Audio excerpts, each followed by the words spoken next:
पहले केरला में, फिर तमिलनाडु, महाराष्ट्र से फैलता हुआ अब दिल्ली तक पहुंच गया है।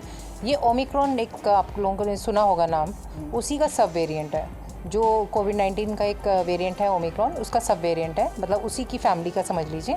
और इसमें क्योंकि म्यूटेशंस हुए हैं, म्यूटेशन मतलब इसके स्ट्रक्चर में थोड़े थोड़े चेंजेस हुए हैं, स्पाइक प्रोटीन्स होता है वायरस के ऊपर, उसमें म्यूटेशंस की वजह से ये निकल के आया है। JN1 वेरिएंट का नाम है सब वेरिएंट का, और ये बहुत ही कम घातक है, माइल्ड है। ये एडवाइजरी जारी करी गई, उसमें क्या कुछ कहा गया है? उसमें यही कहा गया है कि आप अपनी नंबर ऑफ़ बेड्स डेडिकेट करिए, और इसके अलावा जितने भी ऑक्सीजन है, वेंटिलेटर्स हैं, तो घातक हो सकता है। वैसे तो ये माइल्ड है बाकी लोगों में, हेल्दी लोगों में, लेकिन उनमें ये घातक हो सकता है, बच्चों में, बुज़ुर्गों में, प्रेग्नेंट लेडीज़ में।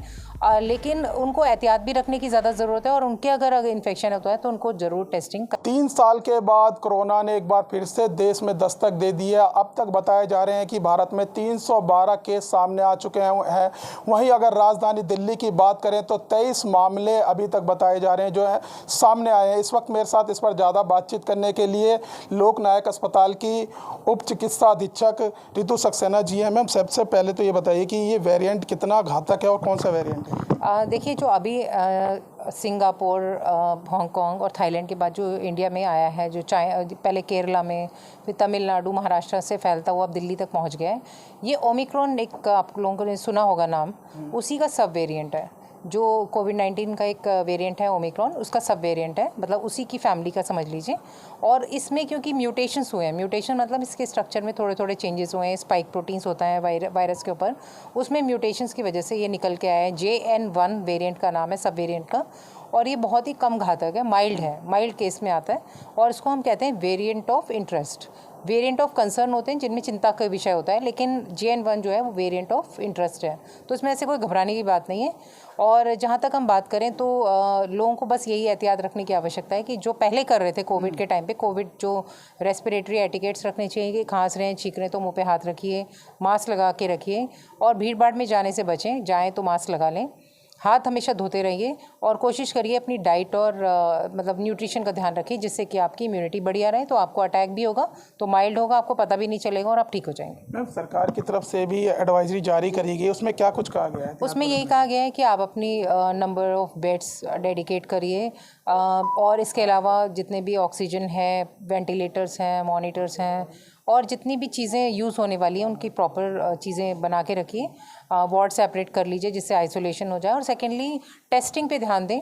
कोई भी डेटा, जो भी इन्फ्लुएंजा लाइक इलनेस आ रहा है, या सीवियर एक्यूट रेस्पिरेटरी सिंड्रोम का केस जो आ रहा है सार्स का, उसको रिपोर्ट करिए। जिनको टेस्टिंग की आवश्यकता है उनकी टेस्टिंग करिए, जिससे और लोग इन्फेक्ट ना हो। और इसके अलावा जीनोम सीक्वेंसिंग के लिए भी बोला गया है कि हाँ, जीनोम सीक्वेंसिंग होगी, जिससे पता चलेगी कौन सा वेरिएंट निकल के आ रहा है।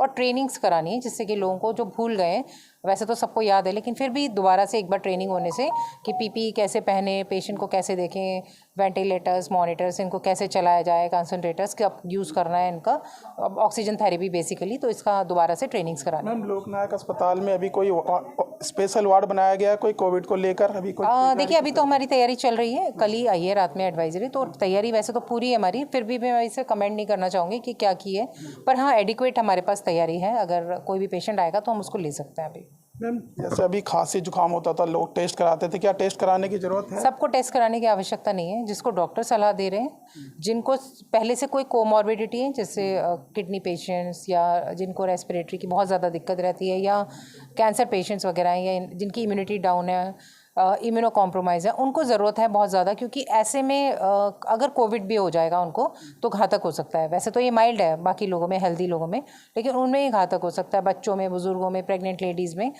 लेकिन उनको एहतियात भी रखने की ज़्यादा ज़रूरत है, और उनके अगर इन्फेक्शन होता है तो उनको ज़रूर टेस्टिंग करा लेनी चाहिए। अगर कोई पेशेंट पॉजिटिव निकलता है तो क्या उसे अस्पताल में भर्ती होने की जरूरत है? हर एक को ज़रूरत नहीं है, जैसा मैंने बताया, जो लोग माइल्ड हैं, जिनको सिम्टम हो, तो घर पे ठीक हो जाते हैं अपने आप ही। और जो लोग, क्योंकि सेल्फ लिमिटिंग है, अपने आप ठीक हो जाएगा। लेकिन जिन लोगों को कोई कोमॉर्बिडिटी है उनको डेफिनेटली हॉस्पिटल में, कई तो हॉस्पिटल में ही एडमिट होते हैं, वहीं इन्फेक्ट हो जाते हैं, और कई जो घर पे भी इन्फेक्ट हो रहे हैं उनको ज़रूर डॉक्टर्स को सलाह लेनी चाहिए। जो एहतियात पहले बरते जा रहे थे वही बरतने चाहिए। हैंड हाइजीन, सोशल डिस्टेंसिंग, और तीसरा है कि भीड़ भाड़ वाले इलाकों में जाने से बचें, मास्क का प्रयोग करें। अगर आप भीड़ भाड़ में जा रहे हैं या आपको खांसी जुकाम है या आप ऐसे एरिया में जा रहे हैं जैसे हम लोग हैं, हेल्थ केयर वर्कर्स हैं, उन लोगों को, हर आदमी को भी मास्क की ऐसी कोई गाइडलाइंस नहीं इशू हुई है कि मास्क पहन के रखना है। पर हाँ, डेफिनेटली अगर ज़रूरत पड़े तो आगे केसेस बढ़ेंगे तो हो सकता है उसके अकॉर्डिंगली एडवाइजरी आ जाएगी। अस्पतालों में तैयारियां शुरू हो गई कोविड? तैयारियां हमारी शुरू हो गई।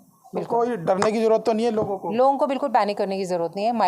माइल्ड है ये वेरिएंट, सब वेरिएंट, तो ऐसे कोई घबराने की आवश्यकता नहीं है। जी, बहुत बहुत थैंक यू सो मच। तो देखिए, हमारे साथ बातचीत करने के लिए थी रितु सक्सेना, जिनका साफ तौर से कहना है ये जो वेरिएंट है इससे लोगों को कोई डरने की जरूरत नहीं है। फिलहाल इस वीडियो में बस इतना ही। बाकी खबर देखने के लिए देखते रहिए पॉलिटिशियंस इंडिया न्यूज़। धन्यवाद।